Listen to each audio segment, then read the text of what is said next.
Okay, we're live, but you all know how we do it here on the Huddle Up podcast. We got to let it breathe just for a second while we bring in the whole fam family, get Facebook on here with us, and we are good. Welcome in, everybody, to the Huddle Up podcast, presented, as always, by Mile High Huddle, powered by Overtime Media. I'm your host, Chad Jensen. With me, as always, is my partner in crime. You know him, you love him, my fellow football priest. He is Zach Kelberman. Zach, we knew about the Jeudy tweet that he deleted immediately following. It wasn't immediately, but Sunday night he tweets something to the effect of, hey, at least I got my conditioning in, right? We even touched on that. I think it was on Monday's show.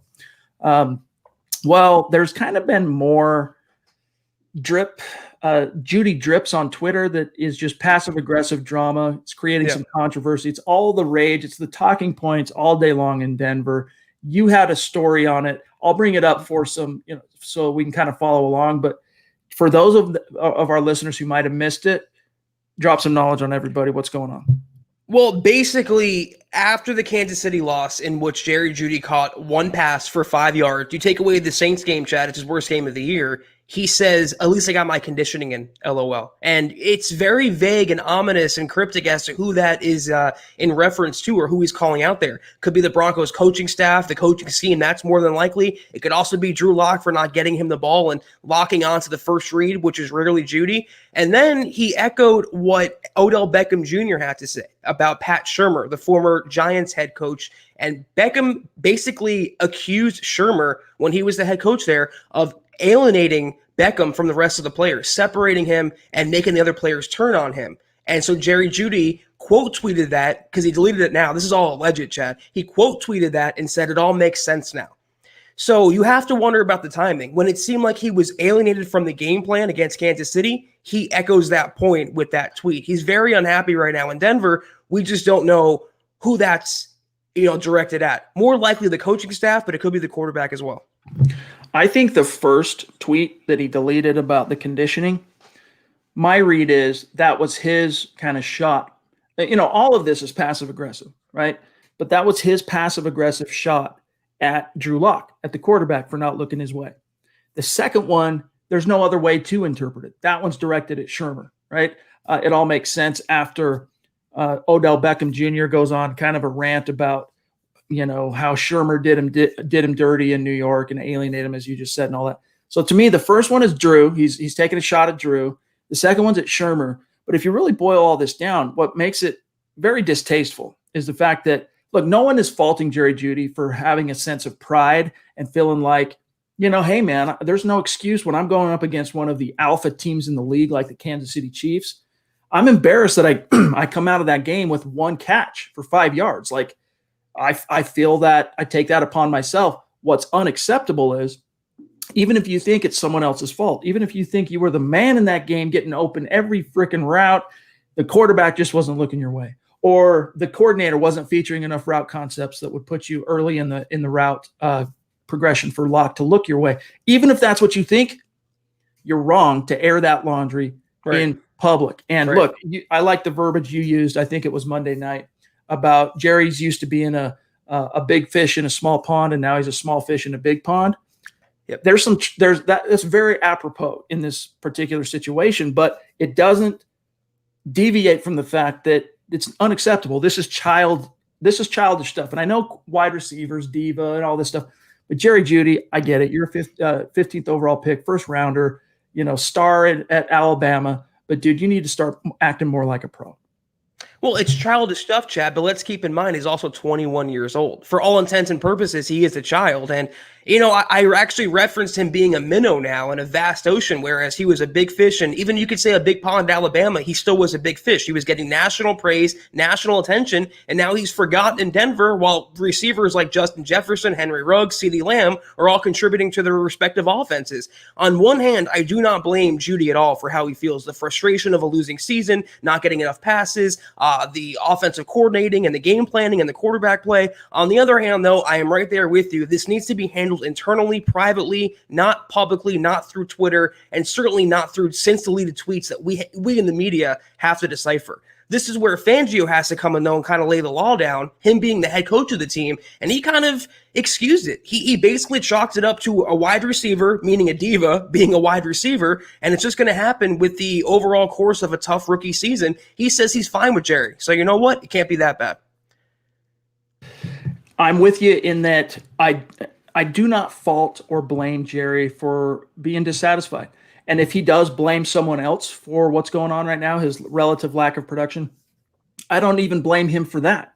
My advice to him would be, hey, man, take some extreme ownership here and figure out what you either have done or could do to change it with your own sphere of influence here. But I don't blame him for the feelings. I don't blame him for, having a sense of pride and being a competitor and all that stuff. But do it in-house. Go open the door to Pat Shurmur's office and have a conversation with him. And maybe you can't because of the protocols. So call him on the phone.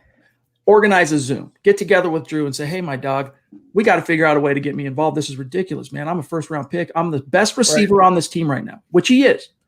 All due respect to Timmy P. Love Timmy P. He's out kicking his coverage. Credit to him. He has blossomed into he's a burgeoning number one wide receiver before our very eyes. But Jerry Jeudy, let's face it, he's a better wide receiver. He's a more talented, gifted player than Timmy P's ever going to be. But he's got the benefit of 3 years of NFL grind under his belt as Timmy P, which, Jerry Jeudy doesn't quite yet. So, keep this in-house. That's my takeaway to Jerry Jeudy. Yeah, and you know what? You touched on something there, and I wrote that in the very article that we're looking at right now. He's not blameless, Jerry Jeudy. He had bad drop problems. So if he wants more balls to come his way, he was dropping the ones that were coming his way earlier in the season. So he is also complicit in this tough season. Though, you have to understand, again, where he's coming from. If he was the best receiver in this draft class, he watches the Cowboys game last night, for example, and they're playing a tough team.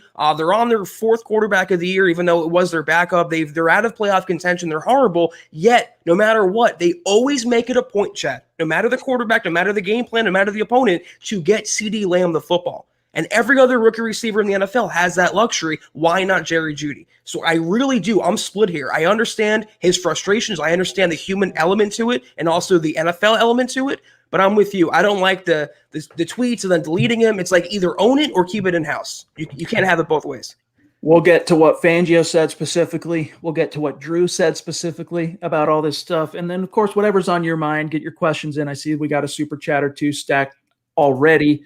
Love you guys. Appreciate you so much. But first, we do have to take care of a couple of quick matters of business, starting with the sponsor of tonight's show. Gang, everyone loves fantasy football. And with the proliferation of sports gambling, now that it's legal in Colorado, it's another way to add enjoyment and stakes and fun to your football enjoyment. But you want to make sportsbetting.com your go-to destination for all things gambling with regard to the NFL, NBA, whatever the case might be. And here is why. Sportsbetting.com gives you sharp odds and low juice. They have their own in-house bookmakers. They don't pull third-party odds, from someone else and try and make you believe that, this is their own insight or their own expertise. They make their own odds. Hassle-free bonuses, which you get to roll over after one time. You want to compare that to some of the other sites out there. They make you have to bet that 5 to 30 times before you can actually utilize it or cash it out or whatever. And then also you get 24/7 live customer support, and it's always a real person in the United States. And gang, no matter what you're dealing with, if it involves money, if you got a question or you need to reach out and talk to someone, you want to be able to reach out and talk to somebody. But here's the kicker at sportsbetting.com. Right now, pay close attention. You can get a 100% risk-free week of sports betting up to $1,000. And it's not just one bet. It is all of your bets. Here's how it works. You make your bets, you make your picks for the week, what have you. At the end of the week, if your losses exceed your winnings, sportsbetting.com covers those losses 100% all the way up to $1,000. All right. And you can roll it over after one time. So head on over to sportsbetting.com/milehighhuddle, sportsbetting.com/milehighhuddle, and capitalize on a risk-free week of sports betting up to $1,000. All right. Couple other quick matters of business here. We'll dive right back into the content. Follow the podcast on Twitter, gang. It's how we can keep this conversation going after each and every live stream at Huddle Up Pod, and the main account at Mile High Huddle. My partner, Zach Kelberman at Kelberman NFL. And I just realized recording a video here with Kim Becker, I took off the display name. So as you can see here on the screen, at Kelberman NFL, myself at Chad and Jensen. Also, gang, a gentle reminder to head on over to the merch store and get your swag on. HuddleUpPod.com, not to be confused with MileHighHuddle.com. That's where the content is. HuddleUpPod.com is where the merch is. It's another way to support what we're doing here. Get a football priest hat like you see Zach and I are wearing right now, or this awesome t-shirt that Christy designed, one of our superstars and an MHH Mount Rushmore member, that sold like hotcakes as soon as we debuted it onto the site. Phenomenal. Face masks, mugs, hoodies, little something for everybody. And like I said, it's another way to support what we're doing here. And if you're not in a position to do the merch store, check out Facebook. It's another way that you can support what we're doing here. Facebook.com/MileHighHuddle. That's our page. There's a big blue button that says become a supporter. We do have some big plans coming for our Facebook community that supports us, the official supporters. We're currently cooking up a plan to roll out at the beginning of 2021. It's going to involve me. It's going to involve Zach. It's going to involve one or two of our other staffers / podcast hosts and Kim Becker. It's going to be great, and it's going to be dedicated only to our Facebook official supporters. So, but listen, if you're not in a position to do any of those things, it's all good. Zach and I are just grateful to have you with us in the stream, or if you're listening after the fact as a pod. We do ask you do these 3 things, though. Number 1, subscribe. Number 2, like this video. Crucial if you're watching now on Facebook or YouTube. And then the third thing is the litmus test. If Zach and I are doing a good job, we ask that you share this video out there. Help us continue to grow and reach new like-minded Broncos fans just like you. All right, Zach, before John, let's grab that. Is that first super chat there? I don't want our superstars to wait too long here. I'm trying to see who that is. Bear with me one second, gang. I believe it just jumped on me. Where'd it go? Oh, there it went. Passed it by. Bear with me, gang. It's Zeus. I thought it was Zeus. Of course it is. Oh, there we go. Stu McPeak, Zeus. MHH Mount Rushmore. We love you. We appreciate you. We say hello to you as well, and we say thank you for your just day in, day out support, my friends. Good to see you. And as always, we love having you in the chat and contributing to the conversation too. Thank you, Stu, for being Stu, as always. He is Zeus. We call him that for a reason. Also, MHH paid model, unpaid, I should say, quote unquote, unpaid male model. Quid pro Muhammad quo. Badri at Broncos 2005 on Twitter. I've got that memorized now because I shout him out after every single podcast. Muhammad is supporting us as a super chat superstar, and we appreciate it, my friend. He says, my favorite part of the podcast when Chad says, and we are live. All right, cool. No, me too. Not gonna lie. All right, real quick. I know there's plenty of questions, plenty of topics, gang. We're going to get right back to the chat. I see things here on Facebook. We'll get to a few Facebook questions. DeAndre is one. Isaiah's got a few interesting topics. YouTube. I see a Twitch. I see a Twitter. We'll get to you guys here in just a second. First, though, Zach, I want to go back to this article that you wrote today, by the way. Great article, kind of encompassing this whole entire kind of, ball of wax. This is what Drew Lock had to say. Wait, Drew? Is it Drew? Yeah, this is the first one is, yes, Drew. All right, here's Drew's response to what Jerry his kind of passive-aggressive rumblings on Twitter. Quote, if he's happy about not getting the amount of balls that he wants, then there's something going on there. You want a receiver that wants the ball. You want a guy that wants it in his hand and wants to make plays. That's what it's all and that's what we like about Jerry. He wants the ball in any situation, the beginning of the game or crunch time towards the end. People play him a certain way, and you go throughout the game and you make your reads. Sometimes you don't end up getting to him, and sometimes you hit the guy. He could have been the second person on the read, but the first one was open. It's how the game flows, and I know he's learning that right now. As a receiver in this league, there are times when it's tough to get the ball every once in a while. It's about fighting through those games and getting ready to practice the next week, go into the next one thinking you're going to catch 15 that game, just being ready for that opportunity for next Sunday, close quote. So, Zach, in a way, Drew, a second-year player, is saying, hey, man, as advice to Jerry, his message to Jerry here, at least on the public level, is hey, buck up, man. Sometimes you're not going to get the ball, but maybe next game you'll get 15. Yeah, I mean, he's also saying he's kind of exonerating his behavior by saying it'd be a problem if this wasn't happening, Chad. It'd be a problem if Jerry Jeudy was being complacent and okay with not getting the targets, not getting the catches, not being the guy in the Cortland Sutton-less wide receiver core. That's also very frustrating. He was supposed to be the guy even with Sutton next to him. Now Sutton's out of the picture and Jerry Judy's in obscurity. So yeah, Drew Lock is also saying there, he's kind of outing himself by admitting his first read problems. The first read's there. You're not going to always be the first read. You got to sometimes make Jerry Jeudy the first read. You have to recognize him beating his man off the line of scrimmage, him getting open and finding him down the field. That's on Lock as well. Excellent point. I was actually going to segue into that. Let's face it, one of the knocks on Drew, and there's really no debating this if you watch the All-22 film, okay? It's not as easy to discern and pick out on the television broadcast when you watch it the first time, but he is really only reading one side of the field. The coaches are, and I don't know if it's because that's just where he's at in his development as a QB, or if that's the mandate from on high from Pat Shurmur and Mike Shula because of some of the struggles he's had this season. But Zach, you nailed it. He's really only going through read 1 and 2. And if it's not there, man, that's when bad stuff tends to happen for the Denver Broncos. So if I'm Pat Shurmur, all right, look, that's not necessarily a complete indictment on Drew. I mean, it's not great. You want him to be able to more fully grasp the route concepts and go through his full progressions. And even Vic Fangio in his own way today, I'll get to that here in a second. Don't let me forget, by the way, actually kind of indicted Drew when he was asked about why the Broncos running backs have the second lowest number of receptions in the NFL right now as a group. Also kind of indicted Drew. We'll get to that here in a second. But the point being is it's just the lay of the land. The fact is Drew's not going to read 3 and read 4, right? It's read 1, it's read 2. So if you're Pat Shurmur, the message here is, how do we weave Jerry into read 1 and 2 on these plays? And in fact, let's make him read 1. Right. He's kind of been playing the Z a lot more slot than I anticipated, to be frank with you.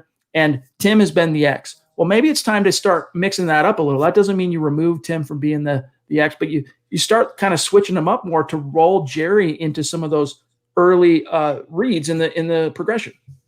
It's on Lock again for not recognizing when Judy's open or not cycling through his reads. I mean, that's something every quarterback should do, experience notwithstanding. But it's also, again, on Pat Shurmur for not scheming Jerry Jeudy open. This is a first-round draft pick. He's not a 4th or 5th-round pick. He was a number 15 overall draft pick. He is arguably the best receiver in this draft class coming into the season anyway. So why the Broncos offense, or at least Pat Shurmur, does not feature him is astounding to me. And again, when you watch a Cowboys game, they're a terrible offense. They're on a lot of backup players. They're injury racked. They're down and out. Yet if you watch them, they make it a point every single week, no matter the opponent, to get CeeDee Lamb the football. So again, it's not one or the other. It's not Lock or Shurmur. It's both. And that's the crux of Judy's frustration.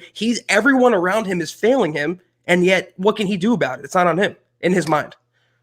Here's what Fangio said when asked directly about Jerry Judy's blusterings on Twitter. Quote, well, the last 3 games, the game before this past one, obviously he wasn't going to get many balls thrown to him that day, talking about the Saints game. I don't think he's hit the wall at all, talking about, hey, has he hit the rookie wall? No. I think he'd just like to have more catches, and I don't know of any receiver that doesn't feel that way. I'm glad he's a little frustrated that he's not getting more production. We want our guys to feel that way. I don't know what he said or didn't say on Twitter, but I'm okay with Jerry. Jerry is in a good spot. So in his own way, similarly, Zach, to Drew, and even more so, I think, for Fangio, is he's almost kind of condoning the behavior. Exactly. It would be better, in my opinion. I know Fangio's the grandpa, right? Doesn't get Twitter, doesn't, barely can text, right? Doesn't know what Instagram is, or, he doesn't know these things. I get that. That's fine. Snap face. Exactly. So instead of standing up there and say, I don't know what he said on Twitter, but I'm okay with Jerry, he's in a good spot and all that, stand up and say, I don't know what he said on Twitter, but if what you're telling me is true, that's not cool. It's not acceptable. We expect more from Jerry. And if he is frustrated, we would understand that. If he is frustrated, we would expect Jerry to come talk to us and keep that in-house. Next question. Accountability. And that's been one of the themes, Zach, of the Vic Fangio era up to this point, is whether it's with his own coaching, his coaches, or players themselves, there isn't much accountability in terms of knowing, no one's obviously Rich Scangarello and TC McCartney are the exception that proves the rule, but no one's getting criticized. No one's getting sat down, or it's like with Michael Ojemudia, and we're going to grab Drew as soon as I say this. Look, he gets blown away by Julio in Atlanta, totally dominated, misses it. And who doesn't? If you're a rookie corner going against Julio Jones, odds are you're going to have a bad day. But nevertheless, a couple of missed tackles on the perimeter. Fangio pulls his card, sits him down for a couple of days, right? Or a couple of games. Well, maybe you disciplined him internally. Maybe everyone inside the building, maybe Fangio stood up and said, look, or at least in the defensive room and said, hey, we're sitting Michael down for a minute. Michael understands that he can't miss those tackles. It's non-negotiable, right? We know his philosophy on tackling for DBs.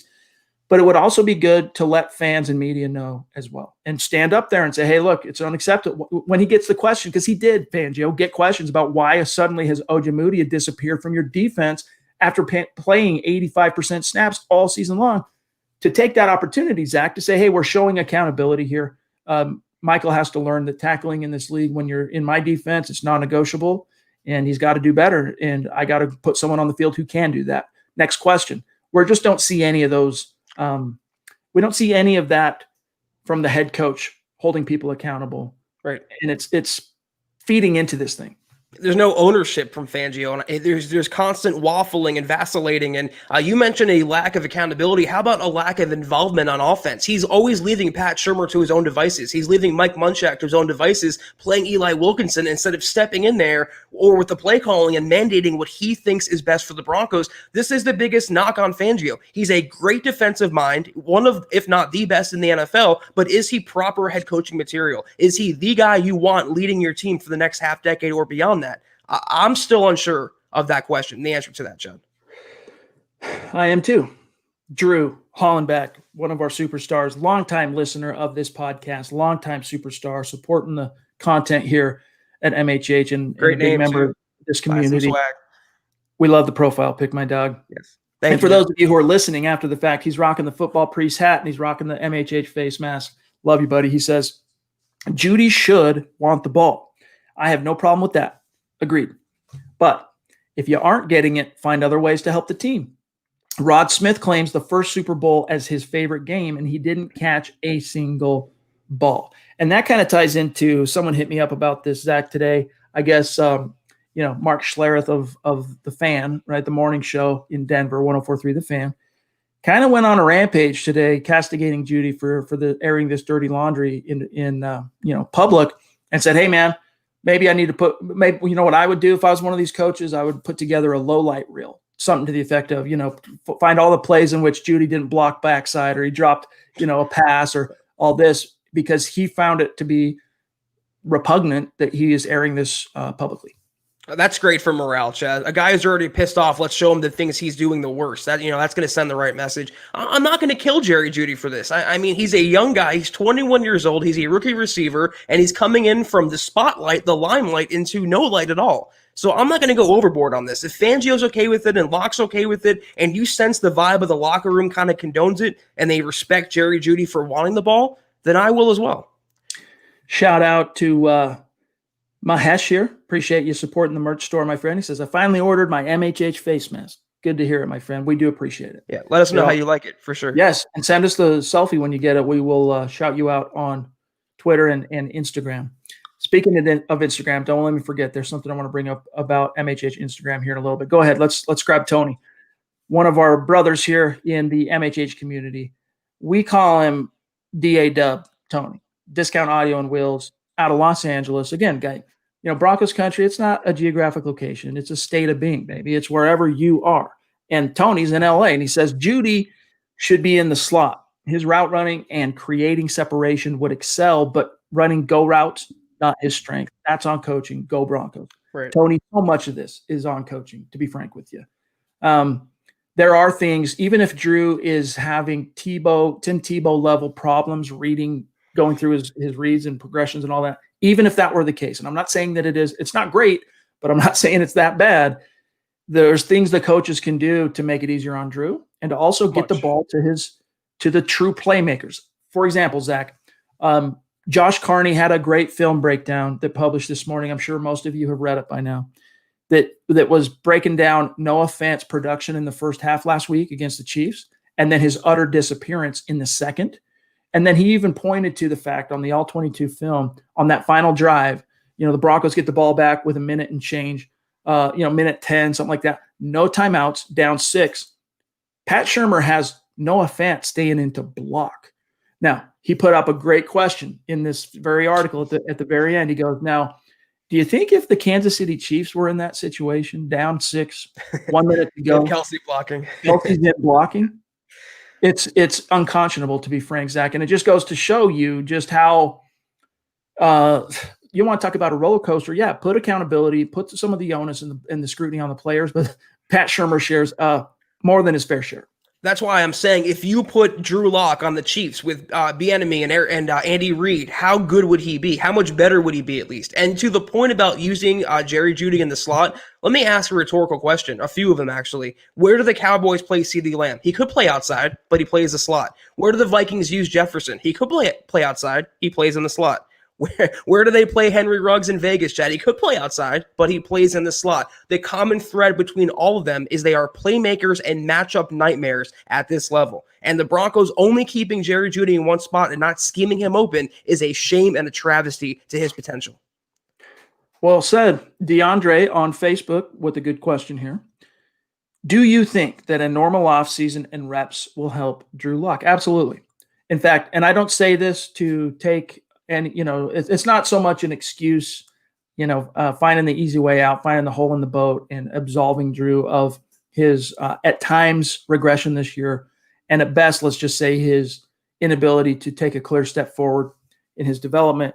I don't want to absolve him completely of his own contributions to that. However, not getting the Broncos fired his offensive coordinator, gave him a new one. That's fine. All right, if you're going to do that, whatever. But then he didn't get any offseason reps with Pat Shurmur, none. And then he didn't get any preseason reps, none. Then you get to training camp, and the workflow is completely different and more restricted than it's been in years past from a reps perspective. And so would a full offseason – this is why, Zach, I'm hesitant to join in any of the cacophony of fans saying fire Shurmur at the end of the season. Keep Drew, fire Shurmur. I get that. But I'm hesitant to do it because I think knowing what we know about Shurmur's history as a coordinator and some of the success he's had with quarterbacks, given a full slate of a traditional offseason in the preseason and all that, I think he and Drew could end up still being great matches for each other if given the time to kind of get on the same page and work together. Yeah, I mean, I understand the continuity aspect, and the Broncos, they can't have 6 offensive coordinators in 6 years. You have to keep one eventually down the line just for, preservation's sake. But then again, I look at Pat Shurmur, and I mean this professionally, not personally. He's a cancer for Locke and the Broncos offense. I'd rather cut the cancer out now before it spreads. If they're going to, make wholesale changes next year, or maybe change up the coaching staff or change up the players, get rid of Pat Shurmur. He's obviously not the answer. He's obviously not the guy to lead Drew Lock or really any other Broncos quarterback. If he had a normal offseason, Drew Lock, he would have been better this year. But what was his ceiling now that we know what it's like, how this season has gone? What was his ceiling really in Pat Shurmur's offense? Not very high, unfortunately. Indeed. All right, I got another one here cooked up from Isaiah with a good question, and Brian Gillespie. I'm going to tie these two together. Isaiah says, in my opinion, I think Jacoby Brissett would be a good addition. He beat the Broncos last year. It would be a good quarterback competition to light a fire underneath Locke. Thoughts as far as possible free agent options next year? And then this kind of ties into Brian Gillespie saying, so are we going to trade for Carson Wentz next season or sign Dak? All right. So just for a second here, let's take this opportunity, and we love our Facebook community. We appreciate you being with us here tonight. Yes. Let's take this opportunity to talk about, just for a second, the idea of next season. All right, let's just assume for the sake of this conversation that Drew's final 4 games go about the way the first 3 quarters of the season has. It's 1 step forward, 2 steps back, 2 steps forward, 1 step back.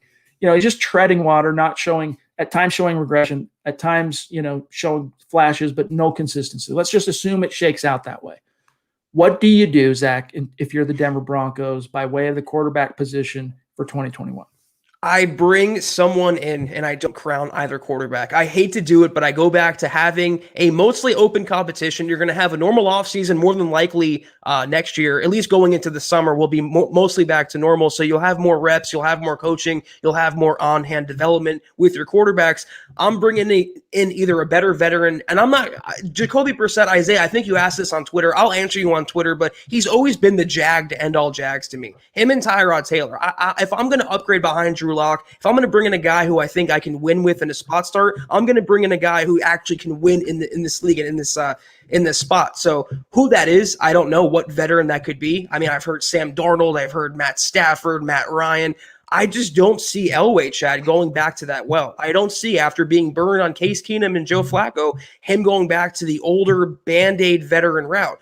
Ideally for me, I keep Lock on the roster. He's under contract for peanuts. I draft a quarterback more than likely. Doesn't have to be in the first round. Doesn't have to be with your likely top 10 draft pick, but somewhere in the second or third round, a mostly blue chip guy, maybe someone like Mac Jones, just a tier 2 kind of guy. And then you have the younger Drew Lock, the veteran, and he would have the experience by that point. And then you have the maybe higher upside rookie, and the best man should win. What about Andy Dalton, as Frank is saying here? Would you have interest bringing him in? Well, first of all, to answer the previous question, Dak, let me just amend my previous comment. Dak is the only veteran I'd be okay the Broncos splurging on because his upside, Chad, is through the roof. I'm not worried about his ankle. He's ahead of schedule with that. He'll heal normally from that. If the Broncos were willing to do so, I would splurge on Dak any day. I don't think he gets out of Dallas. I don't think LA wants to cut a check for $40 million a year. Andy Dalton, he's been decent. He keeps Dallas afloat in that offense, but is he a guy to win playoff games in Denver? I don't know about that. So let me answer those two Facebook questions here and say that if indeed, again, for the sake of this conversation, Drew's final 4 games shake out about the way these first 3 quarters have, I'm still rolling with Drew as my guy next year. And that might come across as homerish or, blind, ignorant, whatever. I mean, I think that Brock Osweiler had some interesting things to say yesterday, but they were true. He was asked point blank about Drew. How long do you give him to figure it out? How long till you know? And long story short, there's some irony there, Chad. There is some irony there, but this is an expert. Okay, this is a guy that played in the NFL. He's bumped his head along the way, and he's learned himself through trial and error. He has the wisdom of experience. Let me just put it that way. Okay, and what he said basically is that first of all, don't start forming any opinions until 20 starts, until a quarterback has had 20 starts. He said that's about when people start to figure it out. But I would give Drew 3 years. Now, when you talk about 3 years, bringing it back to the conversation, I think you count 2019, all right, even though he only had 5 games. You count this year, that's 2. To me, I concur with Brock. You give him 2021 with a full offseason and a year in which he's not recycling coordinators. And if he can't get it done, you'll know quick. You'll know early next year if that was a mistake. And that doesn't mean you completely ignore the quarterback position. Jeff Driscoll, that you got to upgrade your backup option regardless. Regardless, you got to upgrade that. Blake Bortles, hold on to Brett. Brett Rippon's got some upside as a backup and a spot starter, but go out and get a more proven, competent veteran backup in case in his 3rd year, you're giving Drew that 3rd opportunity, that third swing at the plate. He does fall flat on his face in the first quarter of the season. You know it pretty quick. You have a Ryan Fitzpatrick or someone that can at least play competent football and feed some of your playmakers, and then you see what happens next. I know this won't happen. I'm even okay with the Broncos signing a guy like Andy Dalton or maybe Alex Smith and even drafting a guy on top of that in the 2nd or 3rd round, maybe even the 1st round if someone falls to you. You can never have enough quarterbacks if you're still looking for the guy. And I always say it, and I think it's true, you have to keep swinging until you connect on that home run, Chad, or the grand slam as the case may be. You cannot settle for ground rule doubles, triples. It has to be a homer. And I think Elway is still looking to do that. Well, and that's something Brock also brought up in this conversation is that, there are the special freaks of nature like the Mahomeses and the Lamars who come out of the box and are studs day one. But he made a fair point. Even some of the best quarterbacks today, it took them time to figure it out. And look at Drew Brees, look at Aaron Rodgers. You could literally go through a who's who. There are exceptions to the rule. And that has, that's what's created kind of this impatience in the NFL It's what's created impatience in media and the fan base with regard to quarterbacks. But really, it does take time, and anything worthwhile takes time to master, and it's no different for quarterbacks. And Miller 707 Champ jumps in with an interesting question here, Zach, bringing it back to Jeudy and Drew specifically. Are Judy's comments the beginning of Drew losing the locker room and the trust of his teammates? I think it's Pat Shurmur. It's an indictment on him, and I think it's the ultimate expose of how he just does not call the proper plays for the Broncos offense. And in a lot of ways, I mean, us, Chad, you and I specifically, and a large sect of Broncos country should be nodding in agreement with Jerry Jeudy if he's airing out Pat Shurmur for not calling the right plays or not getting him involved. And even, Chad, Drew Lock made a point today. He was asked about the lack of running back involvement in the passing game. And he said it was nice to see a screen that worked every now and then. And he said the screens, checkdowns, those passes, the second, third, and fourth read aren't getting called enough this season, or we haven't gotten to those enough this season, were his exact words. That's also an indictment on Pat Shurmur. You're talking Fangio said that, not Drew. Okay. I mean, the quote is still the same. It all goes back to Pat Shurmur, though. He doesn't call the proper plays for his personnel, whether that's Locke, Jeudy, the running backs. He's not the right coordinator for this team. Yes, and I'll read that quote verbatim because it's interesting. I referenced it earlier in the conversation, what Fangio said when he was asked why the Broncos are, you go out and pay all this big money for Melvin Gordon, and it's, ostensibly the talking points coming out of Dove Valley are, well, yeah, he's a good running back, but really what separates him is his receiving chops, and then you are second worst at getting targets, catches to your running backs. Christopher Dio 44, we'll grab this and then I'll pull up that quote. Appreciate you, Chris. It's good to see you, my friend. He says, Locke struggles and Jeudy gets tripled and doubled. It's tough. Don't want a Stephon Diggs, Kirk Cousins problem. Jeudy over Locke, sadly. What do you mean? Like in terms of your allegiance, like what Jeudy wants is more important than Locke? I'm not sure what you meant by that last thing, but Zach, your thoughts to what Christopher's saying here. Well, I think the Vikings got rid of Diggs because they didn't want to have to pay him. They drafted Justin Jefferson at a fraction of the cost, and Diggs is a great receiver. I mean, he's having a tremendous year in Buffalo. I don't understand the pretext of the comment here, but I don't think we're going to have a long-term issue between Locke and Jeudy. This is not an indictment on the quarterback. It's on the coaching. So Zach did a good job of paraphrasing what Fangio said here today, but I'm going to go ahead and direct quote him. This was the question of, hey, Vic, your running backs have the second fewest receptions as a group in the NFL. How do you explain this? And he says, quote, definitely we'd like to spread the ball around as much as we can. We haven't gotten to the backs as much. It was nice. This is such an indictment, Zach. It was nice to see a screen pass the other day have some success. Come on. I think it comes down to most running backs. Catches. Not all of them are screens, checkdowns, third and fourth read. True. And we haven't gotten too many of those this year, close quote. So in one remark, right, one quote, one soundbite, Fangio, I think in a Freudian slip type of way, I don't think he meant to, indicted both his coordinator and his quarterback. Yes. Very much so. Yeah, that second, third read comment, that the third or fourth read, that's an indictment on Drew Lock not going through his progressions. But to say it's nice to see a successful screen and to name those plays, Chad, which are football fundamentals, we're not getting to those means we're not calling them enough. But you know what? Now that it's the head coach saying it, and he has some affluence, and he has some influence, and he has some power, why not step in there and call Shurmur into your office and mandate, listen, we have the horses, we have the talent, call more screen passes. Why Fangio is so hands-off with the offense is baffling to me. Jerry, one of our supporters on Facebook, our official supporters, appreciate you, Jerry, rocking the face mask like a boss. He says, I want to see Jerry get more targets. Is he going after balls more than Patrick? Who can bring down contested passes better? Yes, I know he's channeled his inner Moss before. Yeah, we saw that. That's not necessarily Jerry Jeudy's calling card as Moss and people on vertical routes, but he definitely did that in week 4 against Pierre Desser and the Jets. I would love to see him get more targets, but part of the problem here is it's this weird, jambalaya of, this weird potion, this weird mixture of lackluster, uninspired X's and O's from the coordinator and a young quarterback struggling to read the field. And it just trickles down to guys like Jeudy, stud, guys like Fant, stud, being criminally unused in the offense. When you have 5 targets in 2 weeks and you have 1 catch for 5 yards in a game the Broncos were throwing and a game the Broncos were trying to compete with the Chiefs, and he's your first-round receiver, I want him to have that mentality. I want him to want the ball, but what more could he do? If the quarterbacking is shaking and the play calling is inconsistent, he's out there, giving his all, running around, trying to get open. And here's the thing, Chad. He doesn't have to really moss guys. He gets open with his feet, his footwork. It's part of the reason the Broncos drafted him. He's way more Marvin Harrison than he's Randy Moss. And the Broncos, if you look at it that way, they're wasting Marvin Harrison-like talent. It's so maddening. It really is. All right, we've got another one here from Christopher. Thank you, my friend. Really appreciate you. He says, Shannon Sharp called out Locke today.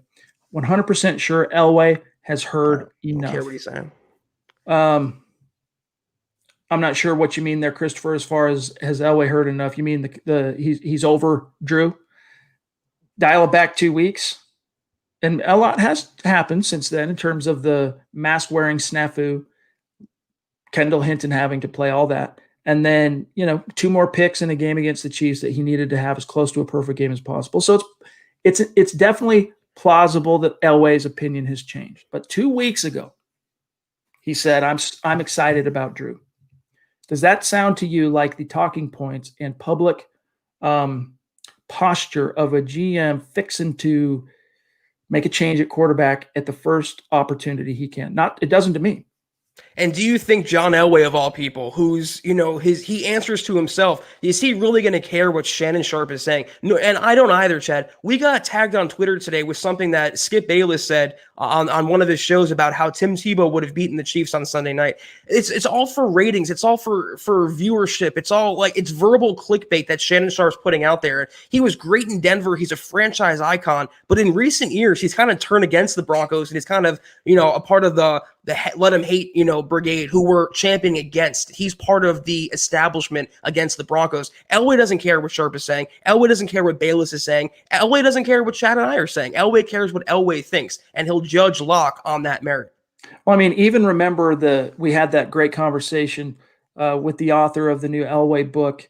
Oh my goodness, I can't believe I'm forgetting. Jason Cole. Thank you. Jeez, I'm very embarrassed. We had that great conversation with Jason, and we asked, hey, I think it was you, Zach, that asked, hey, what kind of feedback have you gotten from Elway on this, or how involved was Elway? Because it was an unauthorized biography, and most biographies that you're going to ever read are unauthorized, meaning that the person in which the subject of the biography was not directly involved in the writing of the book.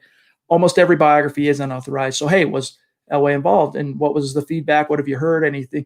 And to paraphrase what Jason said that day was, all I've heard is that, John Elway, what was it? He said something to the effect of John. He shared an anecdote about Elway's clippings in the paper and stuff back in the day when he was a player. All he ever cared about was, did they get my quote right? He doesn't care what anyone thinks. The opinions, he couldn't give 2 flying you-know-whats. He just doesn't care. He just cares, are the facts straight? If the facts are straight, and if you invoke the name Elway, all he cares are the facts straight. Your opinion, whatever. Thomas, real quick message to Thomas on Facebook. He wants it back in the Facebook group. Reach out to me, DM me or something, and I'll see what I can do. If you were blocked from the MHH Superfan group on Facebook, it's because you either were busted with naughty language. Vulgarity is not good. We toss you for that if it's repeated, or something worse, perhaps. So if you reach out to me, maybe we can give you a second chance. But that would be my advice to you, my friend. Richie, real quick. Chad, at the end of the day, we don't know if Jerry Jeudy had already brought this forward to the team behind closed doors. This is true. Now, if he did, no problem. He can do what he did. If not, then I agree with Mark. So, yes, it is entirely possible. And in fact, I would be surprised if at some point over the last month or so, Zach, Jerry Jeudy hasn't voiced his frustrations with not being as involved as he would like to be. But it still, in my opinion, doesn't excuse him from airing that dirty laundry in public, because this is the league, man. This is the NFL, team first. Yeah, this isn't college anymore. I mean, this is the grown-up business. This is a billion-dollar business, and especially John Elway does not play about that. But Jerry Jeudy, again, he's entitled to how he feels, but I think it's up to the Broncos leadership, and I don't mean John Elway. I mean Fangio as the head coach and Pat Shurmur as the coordinator to have a constructive meeting, not just sitting down and bash him and criticize him and make him feel bad for speaking out, but how can we help you? Tell us what players you like. Tell us what players you don't like. How can we get you more involved? How can we maximize your potential and help the team? That would be taking a step forward, but we haven't seen that to that point, Chad. And I have a feeling that's also playing into his frustrations. Albert says on Facebook, Jeudy is elite, but is he a smart player? Does he have it between the ears? Is it a trust issue for the coaches? No, I really don't think. Maybe early on there was a little trust broken when he dropped some balls in key situations, because let's not forget, if Jerry Jeudy doesn't suddenly come down with a bad case of the dropsies, the Broncos right now are 5-7 instead of 4-8. They beat the Tennessee Titans. That game done.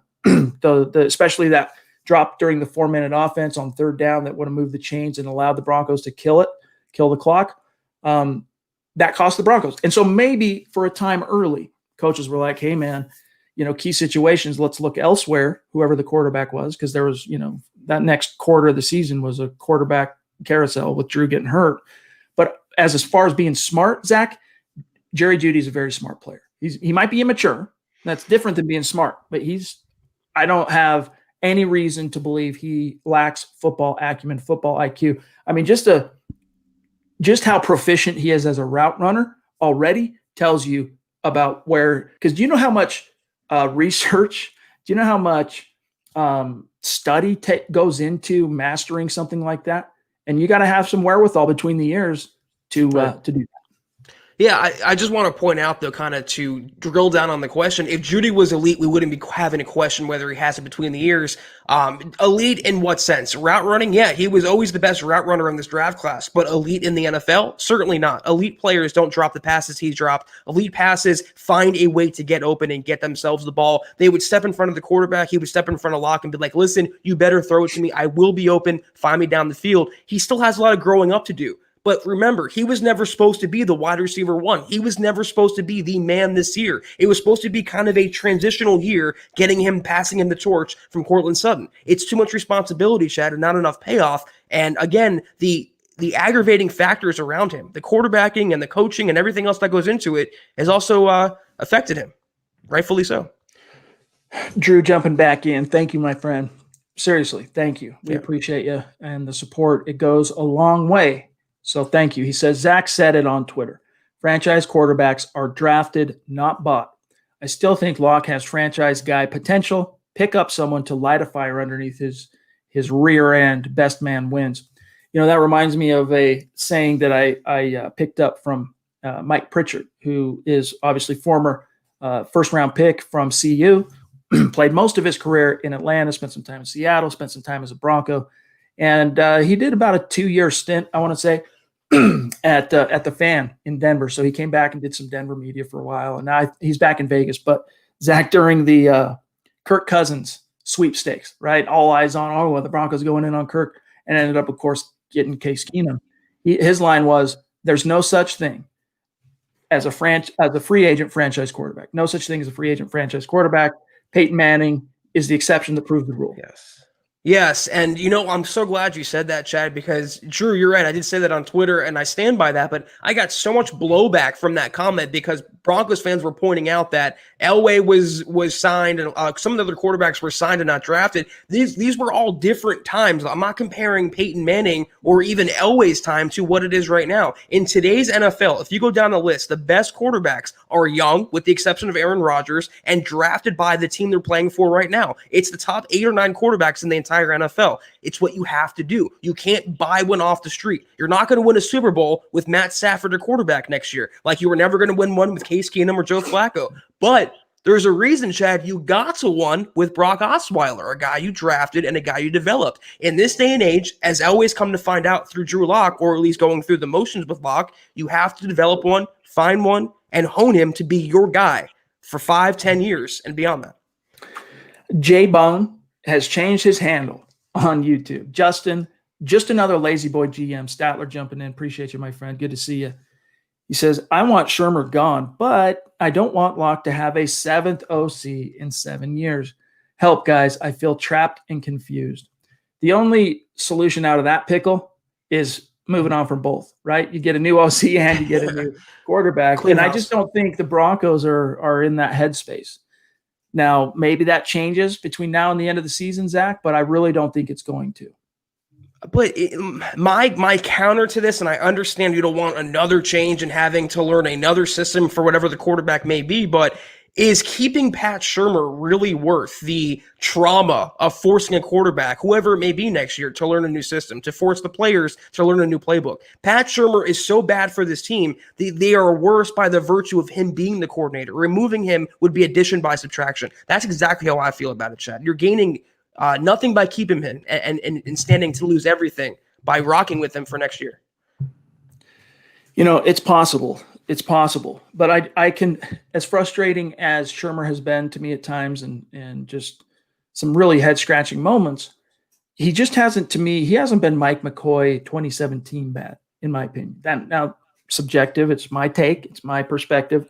And if he was just some Johnny-come-lately coordinator, then that had a very limited NFL resume, I'd be a lot more inclined to just say, throw that baby out with the bathwater. But he does have a history of being a very good and effective coordinator and play caller, and has had a lot of success with different style quarterbacks over the years. And so I'm thinking to myself, hey, we sit here and we say, we'll grab that just 1 second, John. We say, hey, look, Drew Lock didn't get 1,600. He missed out on 1,600 reps with the new offense. Well, so did Pat Shurmur with his players. So did Pat with his quarterback. So did Pat with his receivers and his offensive linemen and his running backs and all that.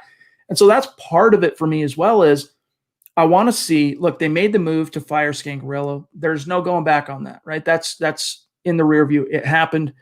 Now it's like, how do you make the most of the situation as it stands, knowing, Zach, that this wasn't a you didn't have a straight up body of work to fully analyze or fully evaluate Drew and fully evaluate Shurmur. That's why, to me, it's almost like, unless you're just like completely over Drew, then you would maybe clean house OC and bring in a new quarterback. I just don't think they're there yet.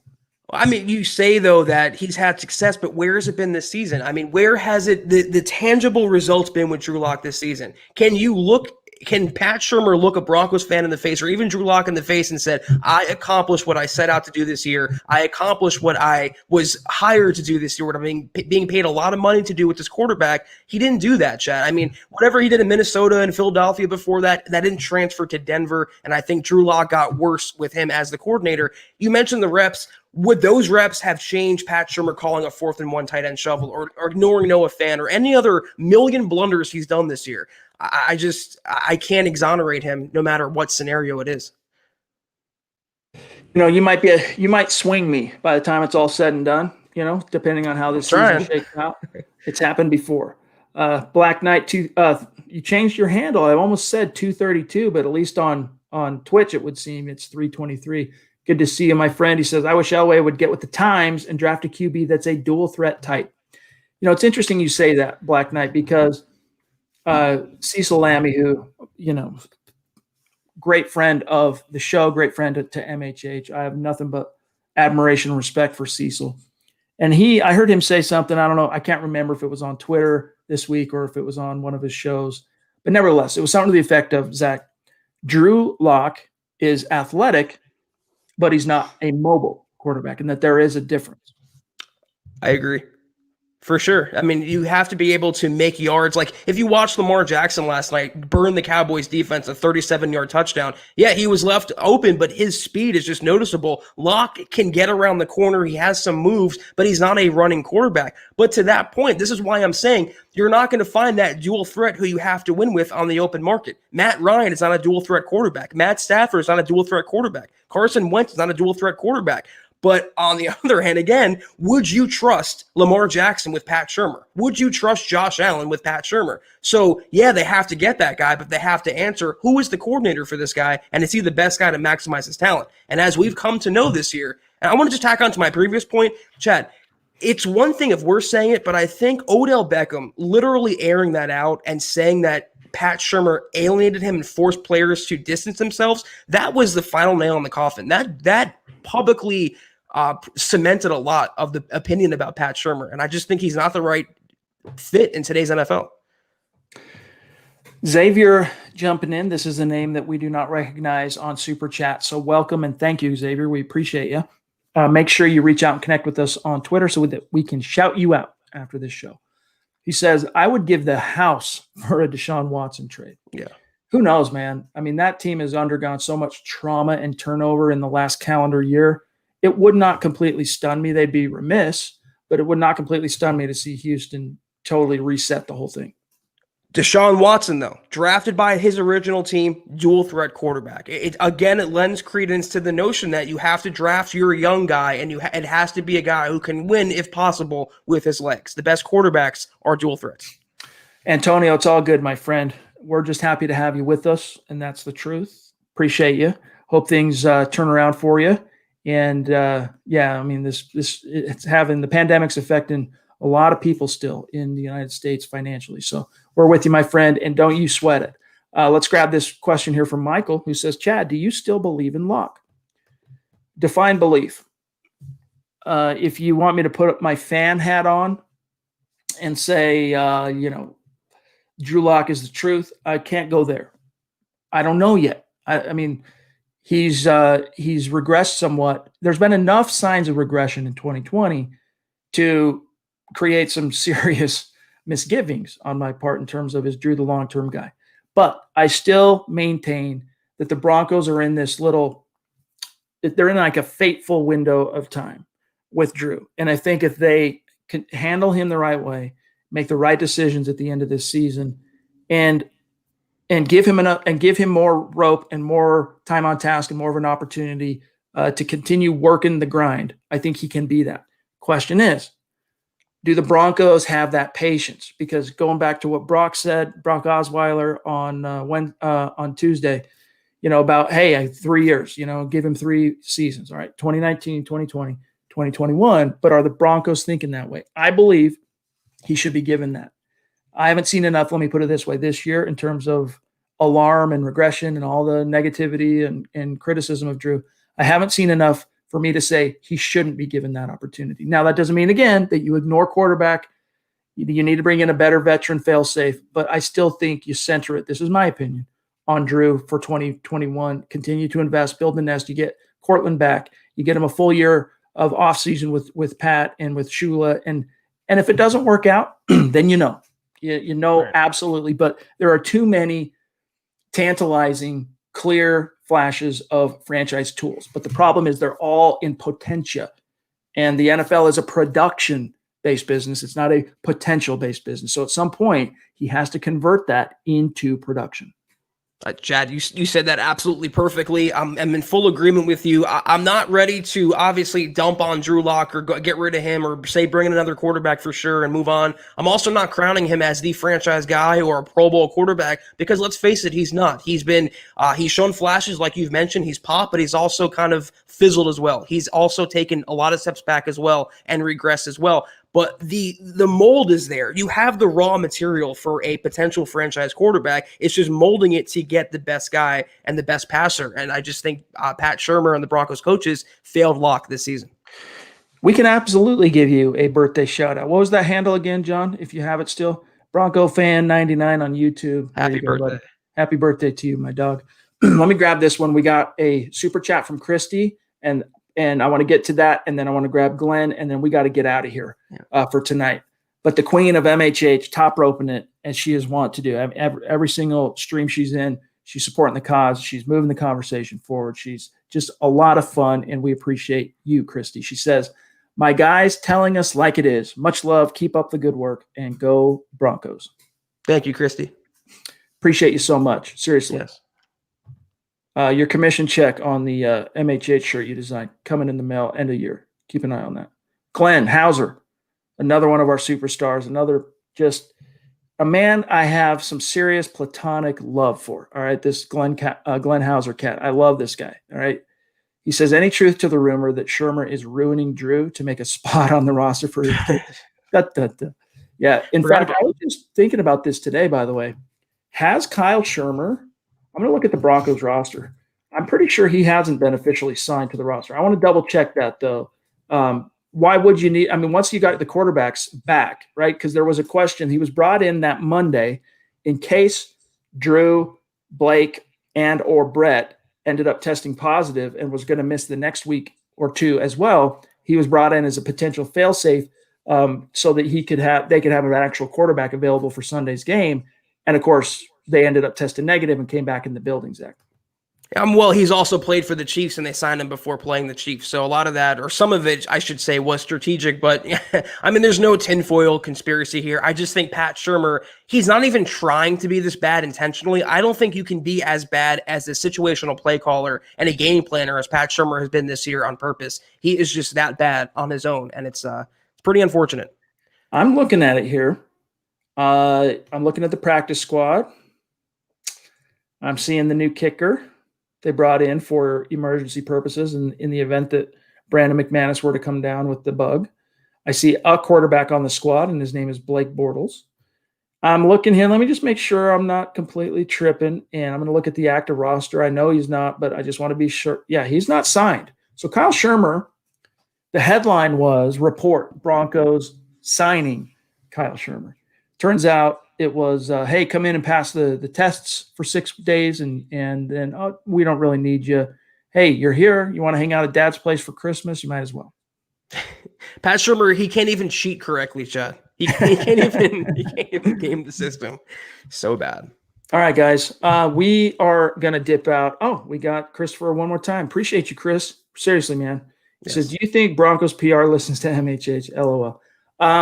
Listens to MHH? No, I doubt it. Maybe here and there. They keep an eye on everybody. But yeah, I mean, they check the headlines. That's for sure. And especially for MHH, every story we write goes out to a massive Broncos audience because we have a massive following. And so, yeah, let me just put it this way. I'd be stunned if they're not keeping some track of the content we're creating. But listening to the podcast every day, Zach, probably not. You can't ignore us, no matter how hard you try. J-Bone. Love it, dude. Justin, okay, we'll do the plural. Justin J. Bones Statler. Appreciate you, my friend. He says, if one of the top 3 quarterbacks fall, I would consider it. But when that more than likely doesn't happen, it'll be one more year for number 3 under center. # stay safe. Look, if the Broncos are sitting there at pick 10 and Justin Fields comes dropping to him, I'm still not taking him. It might seem controversial, but I don't like Ohio State quarterbacks. They don't work out in the NFL. Sorry. Justin Fields, I'm sorry, maybe he's the one guy that proves me wrong and goes on to have, there you go, CC. Maybe he goes on to ball out in the NFL, and I hope he does. Serious. I really do. I don't say that to hate on the kid, but I'm not a fan of Ohio State quarterbacks. The system, the culture, whatever the case might be, they don't work out in the NFL, Zach. Now, if it's Trevor Lawrence dropping, of course, but that ain't going to happen. If it's Lance from North Dakota State, I consider it. I could have a conversation. If it's Zach Wilson, holler at me if he's there in the second round. Trey Lance, maybe I would consider it a 10. It's the same reason I don't want Sam Darnold. I hate USC quarterbacks. They never pan out in the NFL either. So, you know what? Zach Wilson, after Trevor Lawrence, Zach Wilson is quickly creeping up my board as the QB2. I know Fields is good and Trey Lance is there as well, but there's something about Zach Wilson's accuracy and his throwing strength, and it's just as intangible to the position that just draw me in. So if he's on the board at 10, Chad, and Elway at that point, and this is the important part, at that point, which is late April, if he's not sold on Locke, I can see him having that conversation. Jerry, he says, I believe in Locke, but I'm riding the Locke. I'm riding the Locke too. It's like we're on the rails in the Grand Canyon. This is the pandemic, and jumping is not advised right now. Indeed, my friend. All right, well, listen, we'll see how it shakes out, gang. We'll be back tomorrow night for the Mile High Mailbag. So if we missed your question or your topic or your point today, come back tomorrow night. We'll do our level best to get to as many and all questions and topics as we possibly can. But in the meantime, we do have to dip out. So make sure you are following the podcast on Twitter at Huddle Up Pod. That's how we keep the conversation going. Also at Mile High Huddle on Twitter, the main account. And my partner, Zach Kelberman at Kelberman NFL, myself at Chad N. Jensen. And trust me when I say this, you also want to follow the producer, John K. MHH, at John K. MHH.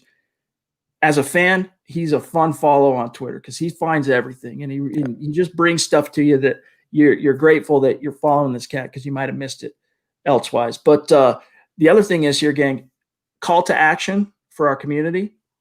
Go to milehighhuddle.com tonight, read the articles, share your takes in the comments section. We want you to sound off there. We want you to use the website, milehighhuddle.com, as another tool, as another platform to keep the conversation going. Because Zach and I, we're chilling there all day long. Seriously, that's where, if you're like, I wonder how I can get in touch with Chad or Zach, I'll see if they're on Twitter or Facebook or whatever.